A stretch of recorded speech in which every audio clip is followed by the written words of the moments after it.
Hello and welcome to Extra Vibes, the show that gives you extra content. Oh yes, still a massive fan of that. It actually makes my spine tingle every time you say it. It's just so creative. I mean, that took us 11 hours, didn't it? Oh, I know. It's a couple of sacrifices. We're at the pinnacle. We are at the pinnacle. Yes, we thought that we'd do something a bit different this week. We're doing our very first ranking. Are we going to say ranking? Yeah, I think ranking's fair. For all of the Iron Maiden albums to date, with obviously with the upcoming album, that's Senjutsu. Yes, coming out soon, which is their 17th studio album. Amazing. So we have, madness really. So we have 16 albums to get through. Absolute task on our hands here. I mean, we're both pretty strong Maiden fans, aren't we? Right? I don't know about you, but I mean, it'd look bizarre if I was like, no, while wearing this. Yeah. Well, Iron who? Iron Maiden? No idea. Never heard of them, but I'm just going along with it. But yeah, we're both pretty hardcore Maiden fans. You know, probably both of us our first gateway into rock and metal, and I think they are for most people. You know, they're very accessible for young and still loved by hardcore fans. And yeah, we were pretty inspired by that new single, Writings on the Wall, weren't we? We thought, right, let's proper go through the history books and delve into it and see how they stack up with the new material compared to the old material. And looking forward to it, man. See where they are. Obviously, because there's 16 to get through, we've decided that we're going to kind of power through. What would you say, like the first 6? Yeah, I think that's cool. Power hump is the correct phrase. We'll be power humping through the first 5 or 6. You know, I think it's what, as we said, kind of off air. I think it's some of the albums people would probably expect, with no discredit to them. You know, the hardest thing about this list is that Maiden have got a lot of quality albums, and we just want to talk about them for as long as possible. So yeah, apologies if we're powering through them, but it's just because we know that you don't want to sit here for 3 hours and listen to us talk about Iron Maiden. Well, this is it. I mean, it's an easy trap to fall into. So with that in mind, I'm just going to go in with my choices up to number 13. Cool. And then obviously you can go with yours. My 16th is Virtual Xi. I think that's the one that everybody would expect to perhaps be at the bottom. It's obviously Blaze Bayley's second and final outing. Didn't really work, unfortunately. Number 15, X Factor. Again, it was a lot darker. I mean, I prefer it to Virtual Xi, but again, it just doesn't quite feel right. It wasn't the right fit for Maiden. 14, Killers, their second outing. It felt like they were pulling from stuff they'd already had in their back catalogue at the time. And I don't know, I just wasn't too... It didn't set my world on fire when I heard it. So, you know. And my 13th is the debut album, the first one, just Iron Maiden. It's good, I enjoy it, but... it just shows how strong this list is, because all of the ones above it are just, in my opinion, better. So that they are my opening ones. What's your opening? Right then. I agree completely. My bottom of the list is Virtual Xi. I agree. I just don't think it was. I think particularly the second song, where you have, I think Steve Harris was playing keys on a lot of this record, and it just feels like I think they're just really struggling. It's a difficult time in the 90s for a lot of bands, and they just felt a bit lost, particularly with no Bruce. This is a controversial one. My 15th is Book of Souls. Wow. Yeah, I really struggle with Book of Souls, and I think I'm a massive advocate for how badass Maiden's modern albums are, and I think the only problem with Book of Souls is, and I hope Senjutsu isn't a similar thing, and I think Writings on the Wall showcases it isn't, but I think it's them being comfortable and creative with who they are, and I just prefer a lot more of the classic albums and the more modern albums. I just struggle with it. Number 14, No Prayer for the Dying. I think that it got into the end of Bruce's time in that first chapter of the band, and I think you can feel it. I think creatively, it just feels like they're just struggling in that Maiden songwriting dynamic. And 13 is The X Factor, which is obviously Blaze's first one. I think the reason I have this quite high is I think the actual songwriting is strong. You can feel that feeling of excitement about that new chapter in the band. And you can feel that like songs like Sign of the Cross, Lord of the Flies, with Bruce when he comes back for the Rock in Rio, like the live DVD, to hear him sing Sign of the Cross is epic. Absolutely. For me, that's a really strong Maiden song. It's just a shame that, no discredit to Blaze, but it was the mixing on the album's poor. It doesn't make the most of the writing. So yeah, that's my top 4. You did 4, didn't you, as your initial burst? But yeah, my bottom 4. Not my top 4. Yeah, my number 1 is Virtue XI. Yeah, imagine. There was somebody somewhere watching this who's like, Virtue XI is awesome, how dare you? Fantastic. What are you talking about? Awesome. Yeah. So that's our bottom 4. Yeah, I mean, I can't really argue much with that. Interesting to see where Book of Souls is for you. Well, speaking of, I'm putting it at number 12. Book of Souls comes in at number 12 for me because I feel it's quite over bloated. Like, I think a great example of it is the final track, Empire of the Clouds. It's about, I think it's like 18 minutes and something. And I remember when I first heard it, I thought you probably could have cut off like 10 minutes of this at the start.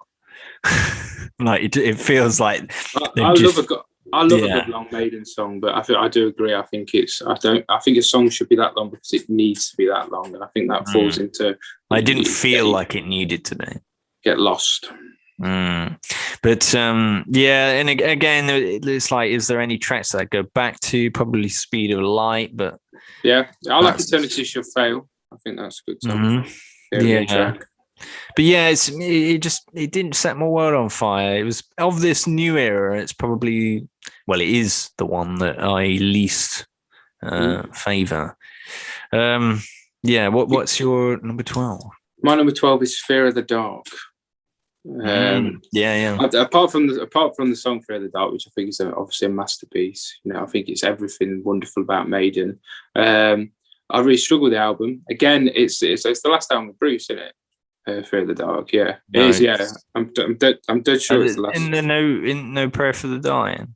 No Prayer for the Dying is 90. Is that the one previous? I guess. Yeah. Fear of the Dark's 92. So I think it's the follow on from No Prayer for the Dying, in the fact that it just feels like they're just hitting a point where they're creatively. I mean, you got to think, mate. I think it's a testament because they've got such an individual sound, Maiden, with the gallops and with Bruce in particular. And I think you naturally reach a point where you probably fit with the amount of touring they did as well. I mean, that's at that point from 1980. That's 12 years later in 92. Maths. And I think Bruce. I remember watching live DVD. And Bruce was done in 86, 87. He was emotionally. He was really struggling with his mental health with the touring. And I think Further Dark minus the song, I think encapsulates that it feels like it's the point when they need to go to the next chapter of the band. Yes, I totally get that. My number 11 is No Prayer for the Dying. I remember hearing it when I was a kid, and I thought, well, there's some decent things in there. Like playful, isn't it? Yeah, that was it. And I quite like Holy Smoke. I quite like Bringing Me a Daughter to the Slaughter. But outside of that, it was like, it's not a bit throwaway. Yeah, I agree. So yeah, there wasn't much to really talk about. It's just kind of a. I see it as a filler album. Yeah, exactly. I think Maiden are better than that. You know, it's why it was 14th on my list. I think I kind of see it in that sort of X Factor. I think it's better than sort of Virtual XI, obviously. You know, but I just feel like it's Maiden should never have filler albums with filler songs on it. And Prayer for the Dying feels like it encapsulates what a filler album is. You know, my number 11's The Final Frontier. Wow. I really like this album. A lot of people really put Final Frontier like quite low, which I don't know. I don't see why the hate is Final Frontier. There's no hate from me. Just the 10 albums in front of it, I just prefer. And I think this is where this is the point now, where it's like everything in front of it is just class. Like for me personally, it's just it's just because it's just one.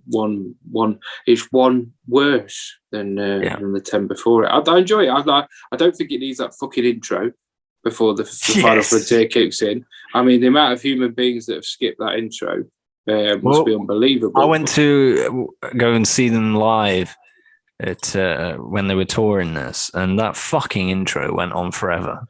Was that when they played the whole album? Yes. Yeah. I think I was on that same tour. My God, it just kept going and going and going, and people were going, "Come on, just get on with it." But when it does kick in, it's awesome, you know. And they do that sort of they do these worlds very well. These were focused albums like Powerslave's obviously Egyptian, you know, and I think the whole space thing works perfectly for Maiden's writing. And there's I love Coming Home. I love When the Wild Wind Blows, an example of how a really strong kind of long Maiden song. El Dorado, you know, it's a good album, man. It's just like I say, 10 in front of it. I just prefer. That's fair enough. My number 10 is one that you've recently mentioned. It's Fear of the Dark. Like what you said, I mean, I like Be Quick or Be Dead. I like Fear of the Dark. That's kind of it, though, isn't it? Like, I'm not really gonna. I struggle to remember that, in all honesty. And I had it on vinyl for quite a few years, and I struggle to remember the other songs on it. I think it was Yannick's first album, and I think Adrian had left at that point, and it was just. I mean, the fact that I think it'll be in people's hearts just purely for Fear of the Dark, won't it? Yeah, I think that carries that album. It feels a bit flat outside of those two tracks, I think, for me. That's why it's at my number 10, but I do think it is an improvement on No Prayer for the Dying. I put it just above there.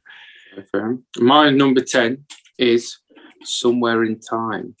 So it's this is probably my first classic album in this list. I really like it. I think the only thing that sets it apart on a negative to the other albums is this is when particularly, and I can remember watching Dr. Ridge when Adrian Smith got really into guitar effects and synth and kind of, and it's a very 80s Maiden album. I mean, some great songs. I mean, I love the song Somewhere in Time. I love obviously Wasted Years, you know. I love Adrian Smith, but I struggle with him as a lyricist because I find him a tiny bit corny. And I think that mixed with the 80s thing, I think he took quite a big role in Somewhere in Time. And I think that's just not really my sort of taste for Maiden. I love that real sort of storytelling element that Steve in particular brings in. But it's a strong album, fucking killer artwork, man.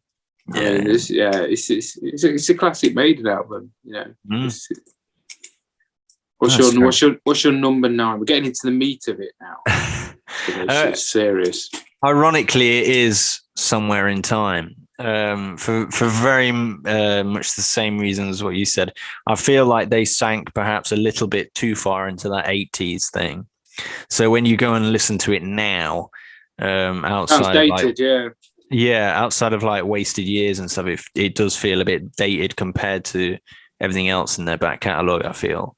That's the strong quality positive of Maiden, isn't it? You can have albums from 1982, 1984, you know, and they don't feel dated. No. You know, and it allows them the sound that they're doing on these newer albums to still feel very much relevant, you know. It's a really, really, really cool thing to say. There's not many bands, because normally you fix a band to a certain time, and I think that's why this is where it is in our list, because it does fix them to a certain time. Yeah. Somewhere in time. You could say. Somewhere in time. But yeah, I think that's why I have to put it a little bit lower down, purely because it feels a bit more dated than the other one. Yeah. So, what is your number 9? Correct. My number 9 got there in the end. It's got a special place in my heart because I remember it was the first time I saw Maiden on this tour. I think they had Trivium supporting them, which is nonsense. And it was the first time I'd ever had a new Maiden album that came out whilst I was into the band, and it's Matter of Life and Death. And I was listening to this album recently, we're in the build up to this list, and I genuinely think from start to bottom, as I do with pretty much most albums that follow this, I just think it's quality. Like I can't pick holes in it at all. I mean, I remember when the single came out, The Reincarnation of Benjamin Brieg, and it was just to hear how heavy that riff was. And I remember it really well because I got it on a single of it on vinyl. And my dad invited his mate round, and I was only about 10. And he was basically showing off that he'd made me into this little rocker, and that was it. Now I had long hair, and I remember head banging like my neck off when that riff came in. And I just love the build up. I think it's so Maiden, and there's some great songs on that album, man. Out of the Shadows, These Colours Don't Run. Yes, it's a good album. It's killer. I love it. No, it's fair enough. My number 8, it's Final Frontier. I really like it, even though it is number 8. It just, I think it offered something a little bit different, going into that kind of space theme that they haven't done yet at the time. You've still got like those kind of classic Iron Maiden elements in there as well, with like the Talisman, where it's got the Maiden gallop in there. But it just feels like a really solid album. I could quite happily put it on and just let it play, apart from the opening bit that just carries on forever. After that, I can just leave it do its thing, and I'm cool with it. So yeah. Cool. My number 8 is now this will probably cause, it's very low further down on your list, and this for me is probably more for nostalgia than anything else, and it's Killers. I love Killers, man. And I know it's probably as strong. Like I've got, if you look at what I've got before this that I believe is worse, I've got Matter of Life and Death, Somewhere in Time, Final Frontier, but for me, I love Killers because I think it encapsulates a certain time. Like it's 1982. It sums up that new wave of British heavy metal, and it brings them down a few tiers, but I kind of like that. It shows the vulnerability. It shows that they're still getting to know who they are as a band. And I'm a massive Paul fan. Like I love, because I got into these 2 albums were my first Maiden before Bruce. Like most people had Bruce because of Number of the Beast, but I only had Paul. And then it was hard for me getting into Maiden with Bruce because it was like I was cheating on Paul. It's very difficult for me, particularly because I had the chest tattoo at the age of 12, of his face, It's very difficult. But there's some moments, like I love obviously Wrathchild. I think Killers is an awesome song. I love the Murders in the Rue Mong. So it has lights and shades. I agree that it's probably not the strongest album. I like Purgatory, but it encapsulates something for me that's very dear to my heart. I remember the live DVD that came the early years, Live at the Rainbow. They played songs off the first 2 albums, and it makes me think of that. It had Paul Di'Anno putting his bullet belt on, it had Dave Murray in his leopard skin waistcoat, and that's means a lot to me. So for purely romantic reasons, Killers is at number 8, but I respect the fact that the albums before it are probably musically stronger. That's fair enough. There was an interesting thing with that. I stumbled across like a couple of years ago. There was like an audition tape circulating on YouTube. You told me to listen. Doing Killers. And it's amazing. Yeah, it's genuinely amazing. It's like, and I think it showcases how good that song is. He just kind of, for me, takes it to another level. This is what Bruce does, Yeah. though, doesn't it? It's like with Sign of the Cross. Like he does just. I mean, I love Paul, but he has this way that he can just take things to another level, you know. And fair play to Ron Smallwood, Maiden's manager, and Steve for picking up on that, and because he didn't really do a lot of that when Bruce was in Samson. He had his white cloak on that he used to wear during every gig. I remember just watching an interview and Steve said, "We're getting rid of that. Fucking, he's not wearing that. Here's 20 quid, go get yourself a leather jacket." You know, so I think they saw the potential, and yeah, he does. He does. If people haven't listened to that, listen to that demo of him singing Killers, because it'll blow your tits off. Really is, yeah. My number 7, It's a Matter of Life and Death. I really enjoy this album. It's one of the ones that was in my kind of regular rotation when I was younger. You know, it's a really strong album. And it feels quite stripped back as well. It's quite raw for Maiden. You know what I mean? It's not kind of over the top in terms of its production. And you know, I really like the Benjamin Bree song. And I love this. They created this whole kind of backstory with it at the time. Like they made this fake thing. Like they built like a fake website for it. And then people were looking around like trying to find out who this Benjamin Bree person was. And they were saying, oh, the families reached out to the band and all that. And it was just a completely fictitious story that was made up. And I think it's that kind of effort that, you know, they're going the extra mile, even though there's so many albums deep at this point. They're still trying to do different things and experiment while still keeping like the overall tone of the band still.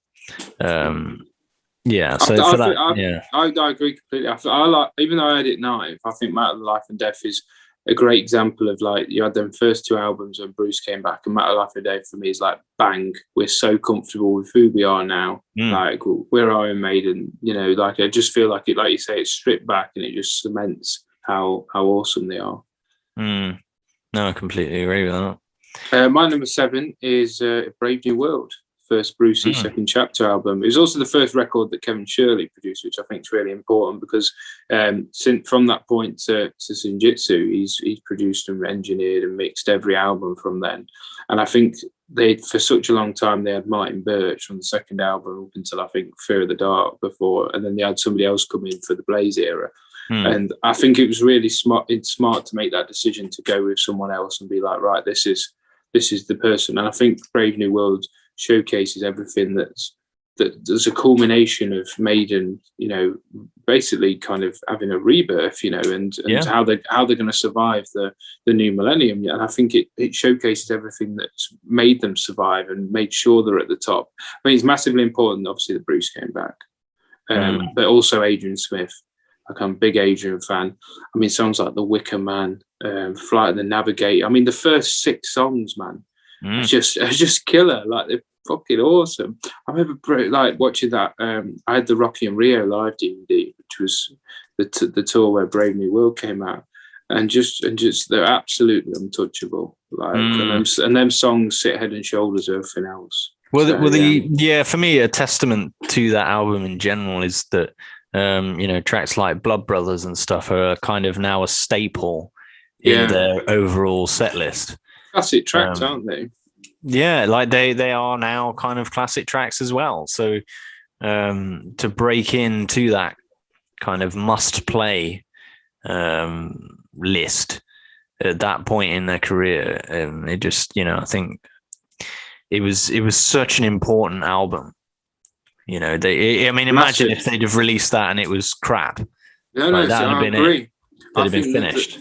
It was the thing that it was the stepping stone that's allowed them to continue to be the juggernauts that they are now. And they had to be fair, they had to keep delivering, and they did, you know. And I think this is the perfect first part of that second chapter. You know, such a good album, man. Fair play to them, you know, to be able to bring that level of album out. Yes, my number 6, it's Dance of Death. Again, it's another kind of new era Maiden album.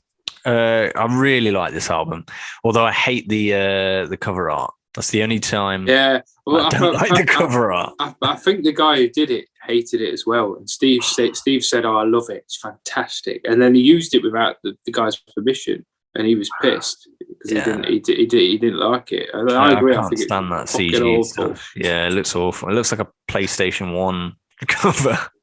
And it's a shame because it's a fantastic album. It's got it's got tracks that have now worked their way into the must play. Yeah, I was thinking that when you said it about Brave New World. It's great. Yeah, like obviously you've got Dance of Death, which I think now they'll always play it at some point in a gig. This is it. And you've got like just really good stuff like No More Lies, Passchendaele. It's just like I could play this start to finish, and thoroughly enjoy it. So again, it's at number 6, but it's at number 6 purely because the ones above it are outrageously good. Yeah, if you think about the albums before it as well, I mean, there's some classic albums in there. Do you know what I mean? So it's a testament to its quality. I also have Dance to Death at number 6, and I can't really articulate it any more better than yourself. The only thing I'd say is that when I was the first, as well as the first album, I also had this little box which had a Maiden wristband in, and that was the single for No More Lies, and I treasured that, and that was like my first introduction to new Maiden. I mean, the only song that for me that like it was like, oh, this is Rainmaker. You didn't mention. I love Rainmaker. Like it was really got me excited about modern Maiden. But yeah, I think you articulated it really well, man. That's to Death. My number 5. It's Powerslave. Yeah, no. Obviously this is like an earlier one compared to the ones that we've been doing recently. It's just like it's during that period of time where they were at their kind of first height, if that makes sense, if that's even a cohesive sentence. Like they were constantly touring and stuff, and they still put out this like amazing album. You've got classic songs on there again, and they were just built on what they were already doing. Like they could have, again, it was one of those where like if you were to release this and it was a flop, it could really damage them at that point. You're right. They were very, very. They were literally at the highest point of Powerslave era. This is it, and I think as I say, I think it was one of those where it's a crucial album again. There's that kind of crossroads of like if they were to release it and it was poor, they'd go down to probably playing halls again. Whereas obviously it was great, and they just carried on. It gave them like another lease of life for a few more years. I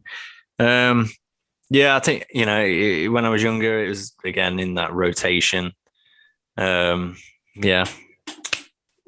my number 5. My number 5 is Peace of Mind. I was saying to Ryan before we went on air. I love Peace of Mind, and because I love Nico, and I love that you can really hear his influence. Like as soon as Where Eagles Dare comes in, it's like that everyone thinks that's a double bass drum. It's not. It's just him just playing on a single bass drum, and he was just doing it in practice. And then obviously the boys started playing along with him. I had it on vinyl when I was a kid, and I love track 1 is literally Eagles Dare to the Trooper, and so I just used to absolutely power hump the shit out of that first side. So I didn't really appreciate the second side, and I've been listening to it this week, and I don't think it's actually as a complete album as the choices that I have after this for me personally. But Die With Your Boots On, Flight of Icarus, Where Eagles Dare, Revelations, and obviously The Trooper for me is the show that made it just starting to really hit. It's like Nico came in straight away. It's just another level, isn't it? And he's got that playfulness that I love about Maiden. The Die With Your Boots On, with that, you're gonna die. It's got that playfulness, but it's still heavy and it's still cool. So it's a great album. And I mean we're on top 5 now, man. So any of these for a lot of people could be number 1, and it's just down to our own interpretation that they're where they are. My number 4. It's Brave New World. God, you got this high, man. I have, because it comes back to what I was saying about this album. I feel it was, when you look back on it, it's possibly their most important album. They're really struggling at this point before they release this. They brought back Bruce, and as I say, if that didn't work, it's over. Imagine if it was crap. It could have been. That's it. I think they'd have been on the same level as maybe like where Priest are now, where they're playing halls and stuff like that. Like, I think the legacy would have always remained, but I just don't think it would have been solidified to the level that it was. I mean, Brave New World just cemented them as that top tier band. Yeah, I genuinely feel that they'd have possibly fallen a little bit lower than that as well. Like if it had been another Virtual Exile. I don't know. I disagree, because I think I've seen Saxon. Because I think Bruce would have probably have gone off and done his own thing again. Yeah, I think because of the legacy, because you got to think there's bands that are playing halls that haven't brought out the first 6 or 7 albums that Maiden did, and I think that like Metallica, for me, I think Metallica, like them Load and Reload albums, are nowhere near as strong as some of Maiden's albums, through that time. So I think they'd have still remained top tier. I just think they just wouldn't have had the credibility and I think they would have dropped a few lower. I don't think they'd have ever dropped lower than Halls, just because I think in the 80s they were one of the biggest bands in the world, and that'll always remain. I think they'd have called it a day. Because I feel like it was such an integral album. Like, this was kind of, we're going to throw the kitchen sink at this.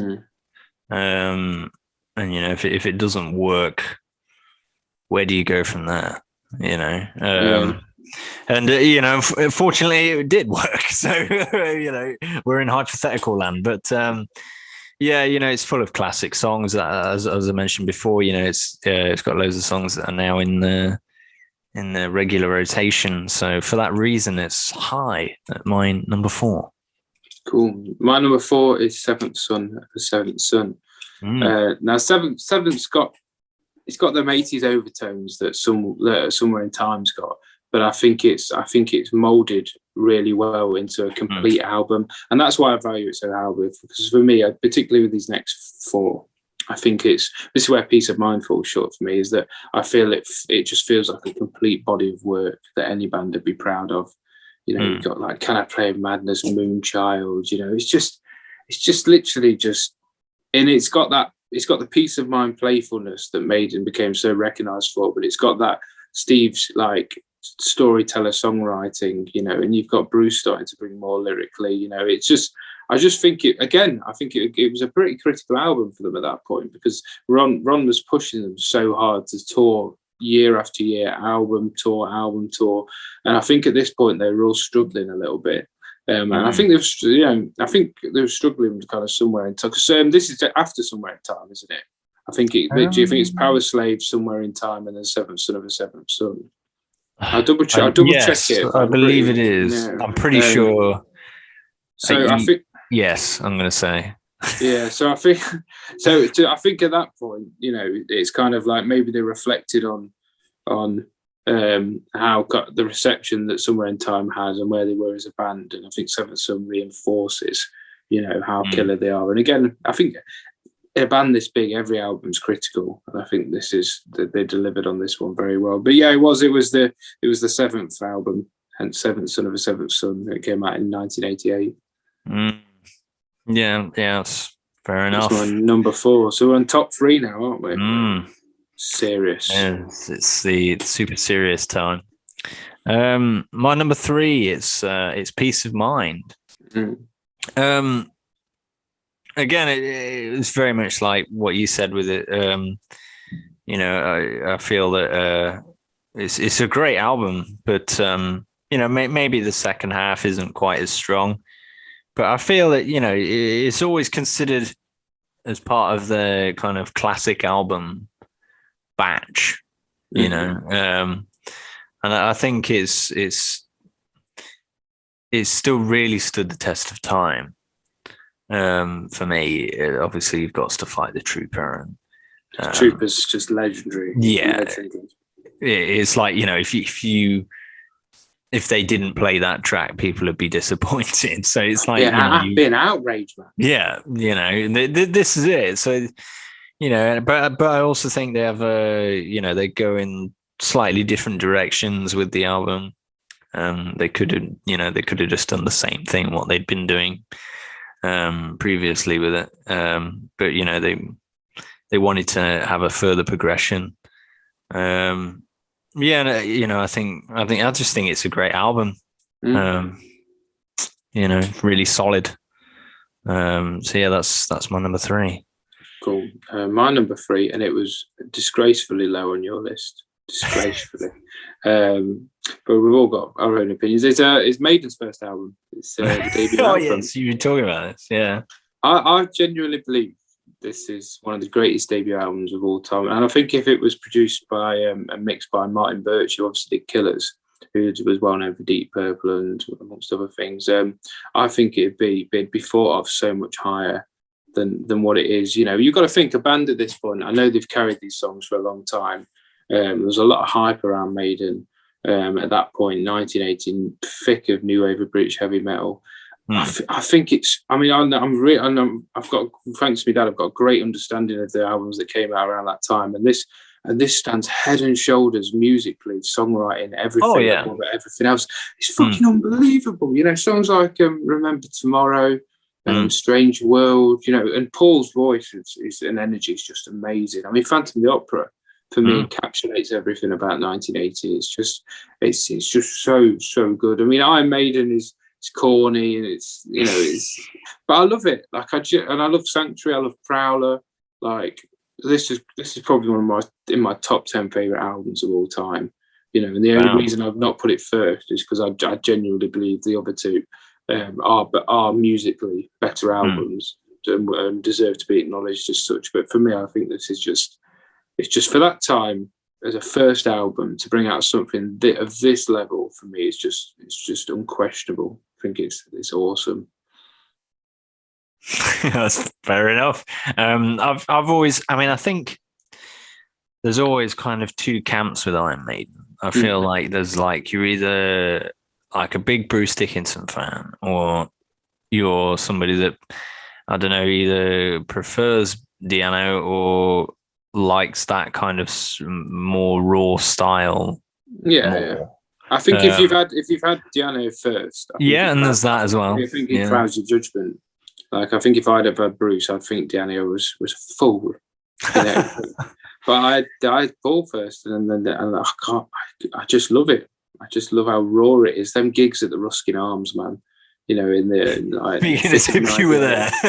Oh, it's beautiful, man. You wouldn't believe it. I've aged ever so well. I know, right? But maybe the thing is, I wish I was there. To see that sweat box of it, just loads of people rammed together, just banging the stage. It's just amazing, And I think Bruce took them to the next level.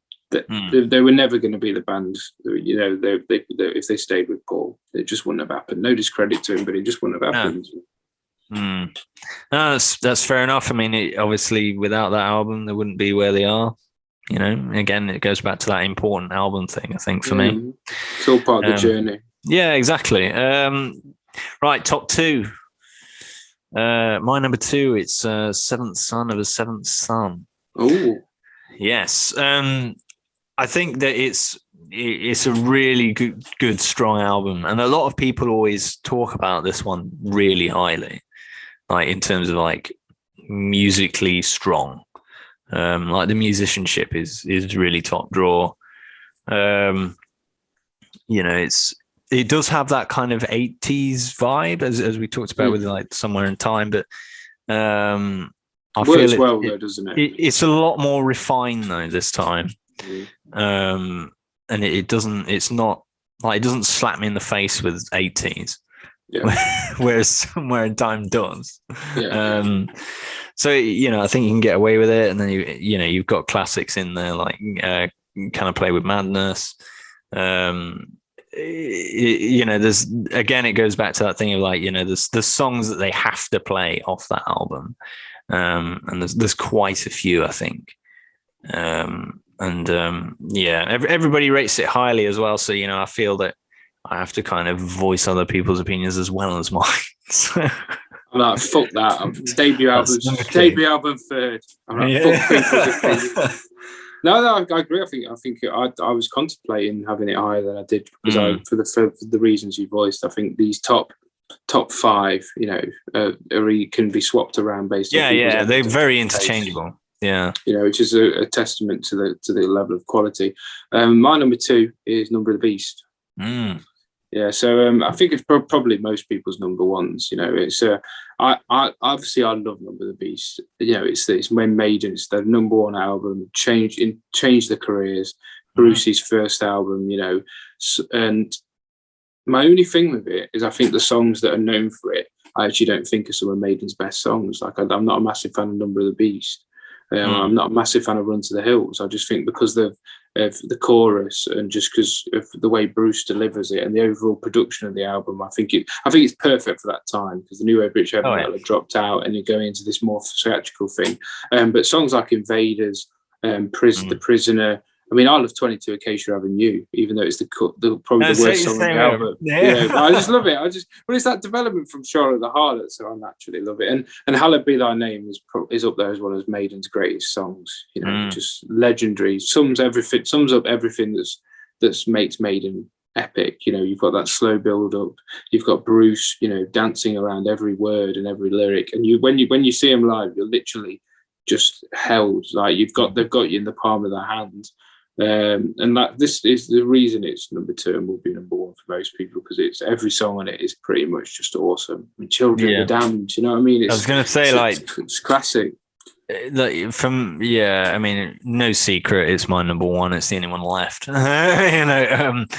It's like for me, there's every song has an iconic quality about it on that album. I don't dislike any song on it. No, that's it. Like, I think they all have a really strong place in that album, and it there's not a track on it that I would skip.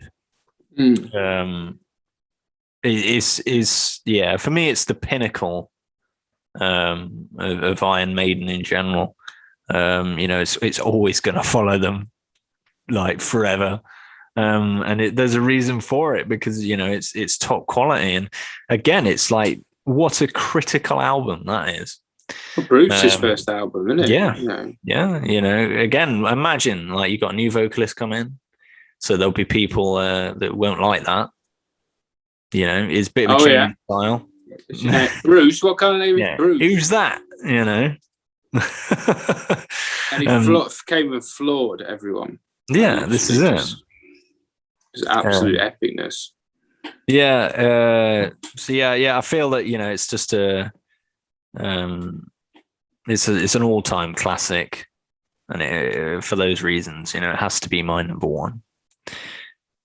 My number 1 for those that are good at maths and working out what's left and whatever is Powerslave. Yes.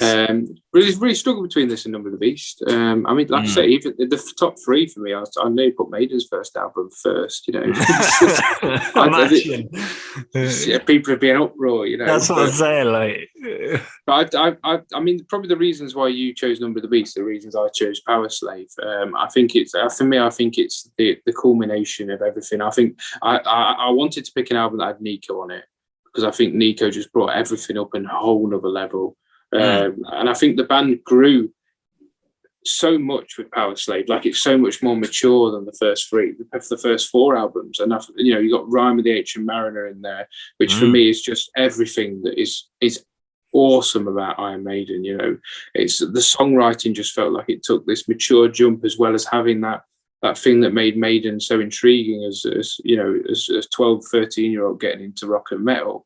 And then you've got Aces High. You've got 2 Minutes to Midnight. I mean, if I put it on now, I get goosebumps listening to Aces High because it just makes me just want to be in a band. It makes me think of being 12 years old and sat with my headphones on, staring out the car window, just thinking about playing guitar in a band like Iron Maiden.